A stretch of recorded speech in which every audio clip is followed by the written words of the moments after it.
삼손은 자신을 적에 넘겨주려 하는 유다 사람들과 대면하게 됩니다. 그런데 자기를 넘겨주려고 하는 이 공동체 사람들을 보면서 삼손이 어떤 반응을 보이고 있습니까? 그는 유다 지파 사람들과 싸우지 않고 오히려 그들을 위하여 자신을 희생하는 선택을 내립니다. 사사기 15장 12절로부터 13절에 보시면 삼손이 그들에게 이르되 너희가 나를 치지 아니하겠다고 내게 맹세하라 하매 그들이 삼손에게 말하여 이르되 아니라 우리가 다만 너를 단단히 결박하여 그들의 손에 넘겨줄 뿐이요 우리가 결단코 너를 죽이지 아니하리라 하고 새 밧줄 둘로 결박하고 바위 틈에서 그를 끌어내니라. 삼손은 자신을 붙들러 온 유다 사람들에게 섭섭함을 표현하거나 그들과 다투거나 그들과 논쟁하지 않습니다. 오히려 자신을 치지 않는 조건으로 자신을 블레셋 사람들에게 넘겨주도록 자기의 희생을 결정하지요. 그가 왜 이렇게 했을까요? 왜 이런 결정을 내린 걸까요?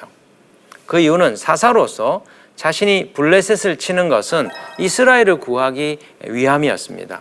그런데 지금 상황이 어떻습니까? 자신이 블레셋 사람들을 타격했는데 오히려 자신으로 인하여 동족들이 위기에 지금 빠지게 되었습니다. 자기 자신의 사사인데 오히려 이스라엘을 구원한 것이 아니라 이스라엘을 위기로 몰아갔다는 자성이 그의 마음 안에 일어난 것이 아닐까요? 그래서 그는 공동체에 누가 되지 않게 하기 위하여 자기 희생을 결단한 것이죠. 공동체를 위하여 희생하기로 한 이 삼손을 하나님은 그냥 두지 아니하시고 그를 보호하시는 것이죠. 사사기 15장 14절로부터 17절에 보시면 삼손이 레히의 이름에 블레셋 사람들이 그에게로 마주 나가며 소리 지를 때 여호와의 영이 삼손에게 갑자기 임하시매 그의 팔 위에 밧줄이 불탄 삼과 같이 그의 결박되었던 손에서 떨어진지라. 삼손이 나귀의 새 턱뼈를 보고 손을 내밀어 집어들고 그것으로 천명을 죽이고 이르되 나귀의 턱뼈로 한 더미 두 더미를 쌓았으며 나귀의 턱뼈로 내가 천명을 죽였도다 하니라. 그가 말을 마치고 턱뼈를 자기 손에서 내던지고 그곳을 라맛 레히라 이름하였더라. 지금 보십시오. 자기를 희생하려고 하는 동족을 위해서 블레셋 사람들에게 자기를 포로로 내어주려 하는 그들을 위하여 희생하려 할 때 여호와의 영이 삼손에게 임하셨다고 얘기합니다. 하나님께서 그에게 강력한 임재로 강력한 이 파워를 그에게 부어줌으로써 하나님은 삼손을 지지한다라고 하는 모습을 보이고 계신 거죠. 공동체를 위하여 희생하는 삼손, 하나님은 그에게 성령을 부어주셔서 엄청난 승리를 이루게 하셨습니다. 나귀 턱뼈로 블레셋 군대 1000명을 멸하는 상상할 수 없는 대승을 거두게 하신 것이죠. 이 일은 하나님의 놀라운 임재가 아니면 불가능한 일이었습니다. 여기 15절에 보면 나귀의 턱뼈가 새 턱뼈, 죽은 지 얼마 되지 않는 짐승의 턱뼈란 것이죠.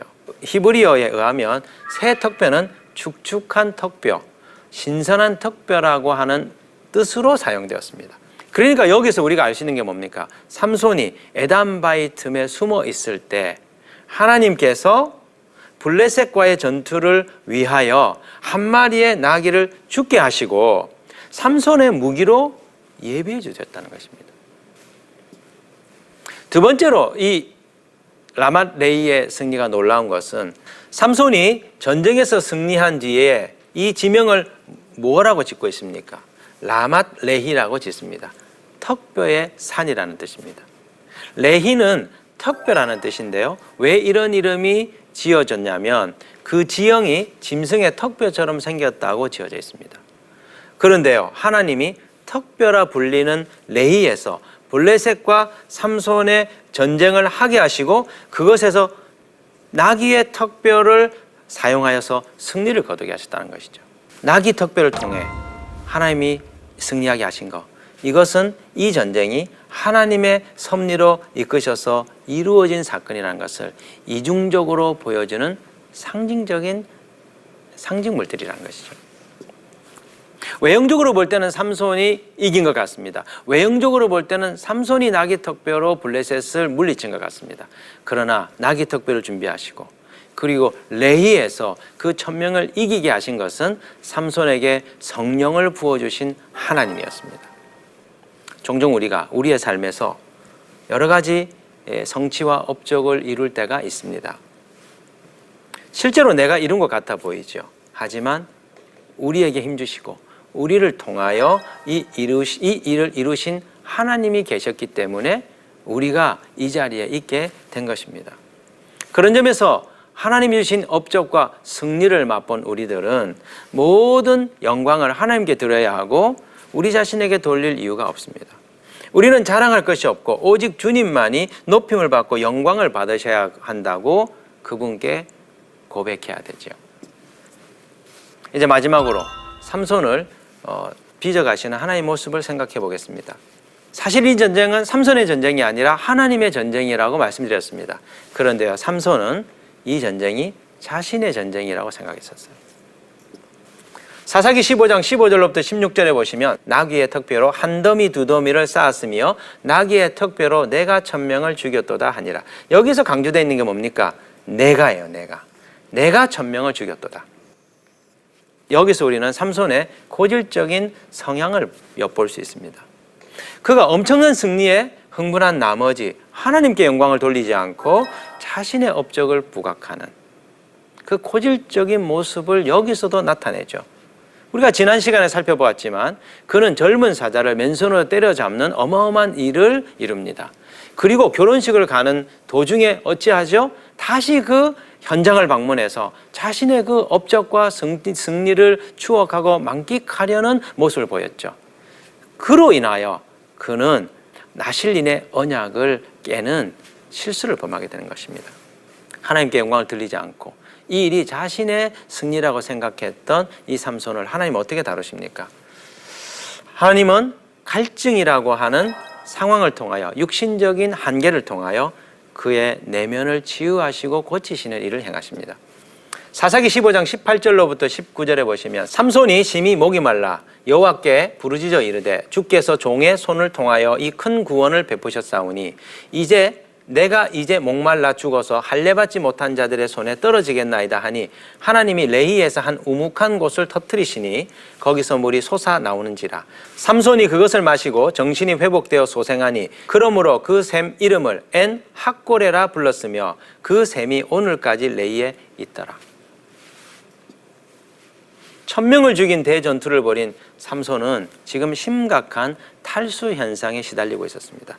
어느 정도냐면 죽음에 이르를 정도로 다다를 정도로 심각한 갈증을 느끼고 있는 것이죠. 그런데 이 갈증 속에서 삼손은 두 가지를 깨닫고 하나님 앞에 고백합니다. 첫 번째는 이 전쟁이 하나님의 은혜에 의해 승리하게 되었다는 것을 그가 고백합니다. 사사기 15장 18절 다시 보겠습니다. 삼손이 심히 목이 말라 여호와께 부르짖어 이르되 보십시오.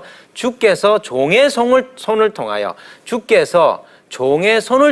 이 큰 구원을 베푸셨사오니 내가 1000명을 이겼다 얘기하는 삼손이 고백이 달라졌습니다. 주께서 나를 통하여 큰 구원을 베푸셨습니다. 이 갈증 앞에서 이 깨달음을 가지게 된 것이죠. 두 번째 삼손이 깨달은 바는 자신의 연약함을 드디어 인식하게 된 것이었습니다. 사사기 15장 18절 보면 내가 이제 목말라 죽어서 할례받지 못한 자들의 손에 떨어지겠나이다 하니 여기 보십시오. 자신이 갈증이라고 하는 조그마한 일을 통해서 죽을 수도 있는 연약한 존재임을 그가 깨달았다는 것이죠. 삼손은 엄청난 힘의 소유자였습니다. 혼자 힘으로 1000명의 적을 죽인 위대한 용사였습니다. 그럼에도 불구하고 그는 갈증 하나만으로도 죽을 수 있는 연약한 인간이라는 사실을 그가 드디어 깨달은 것이죠.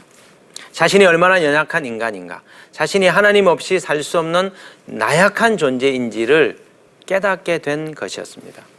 때때로 하나님은 우리를 한계 상황, 절망의 상황으로 몰아갈 때가 있습니다. 왜 그럴까요?